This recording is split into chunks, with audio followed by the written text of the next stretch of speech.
Bu siz onangiz. Hidi shunaqangi yoqimli, lekin siz buni hidini yoqimliligini bilmaysiz. Chunki sizni burningiz buni hidiga o'rganib bo'lgan. Atrofingizdagilardan so'rab ham qo'yasiz. Atirni hidi bilinyaptimi? Ba'zida boshqalarning atiri bilan solishtirib qo'yish ham yodingizdan ko'tarilmaydi. Sizni atiringiz yoqimli ekanini bilishning bitta zo'r usuli bor. Shunchaki atrofingizga qarang. Atrofingizda qanchalar atir idishi bo'shab qolganlar bor. Ana o'shalardan so'rasangiz, aytib berishadi siz atiringiz hidini. Bitta narsani tushuning. Siz bu atiringizni ancha payt ishlatib qo'ydingiz. Buni ham miqdori o'lchab qo'yilgan.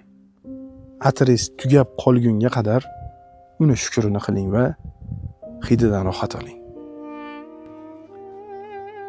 Namoyishlarimizga homiylik qilayotgan ishonchli Armada generator kompaniyasiga o'z minnatdorchiligimizni bildiramiz.